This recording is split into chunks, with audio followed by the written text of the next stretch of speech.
د حالاتو په هجوم کې راینغښتي و مفهوم کې د ښکېلاک نه خبر نه و د زبېښاک درک معلوم کې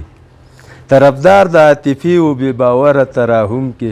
په ترخو زهرو روغ شوي لټوي ژوند په زکوم کې ورته دومره چا ونه ویل چې دا څه ګوري مرحوم کې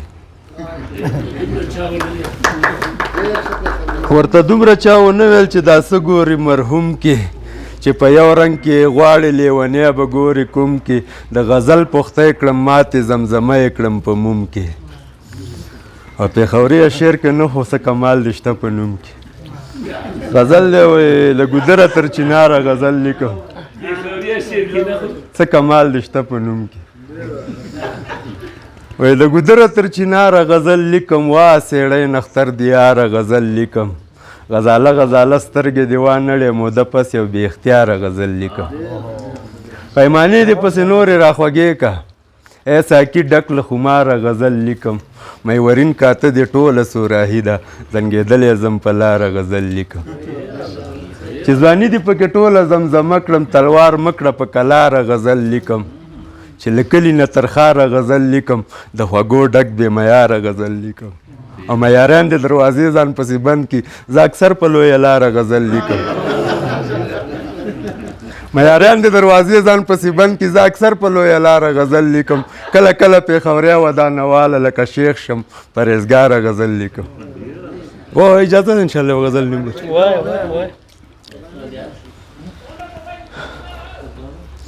وایي چا په پیغلتوب کې ځواني تېره کړه چا په زلمیتوب کې ځواني تېره کړه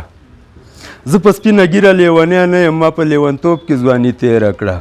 دا چې د ازل شبګیر وهلی وم ځکه مې په خوب کې ځواني تېره کړه چا چې د مستۍ نرخ لنډولی شو هغو لتو کوب کې ځواني تېره کړه ګرانې مجبورۍ مسافر کړی وي او ګرانې ناویتوب کې ځواني تېره کړه ګرانې مجبورۍ مسافر کړی وي ګرانې ناویتوب کې ځواني تېره کړه ما خو څه ناستې او یارانو پالل یار یوازیتوب کې ځواني تېره کړه ډمه زمانه وه پښتنو ظلمو ډېر په سړیتوب کې ځواني تېره کړه بس خو پېښوري ودانوال سره ګران ښه په نرتوب کې ځواني تېره کړه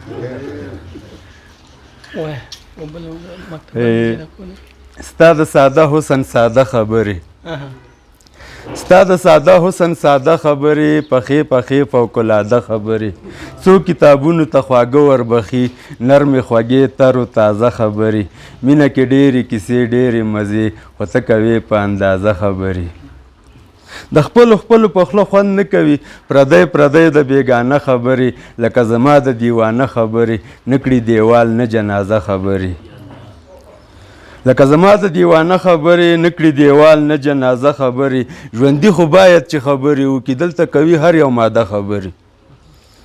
دغه حالاتو ګنګس کړی ولس کړه راګویا چې رانغاړه خبرې په چپه خوله به ګیلمنې ویسو نه به کوي په دروازه خبرې او خاني ستا خبرې م ګډې وډې سر کې سوري وروسته پیاده خبرې ستاسو د توجه نه نړۍ منم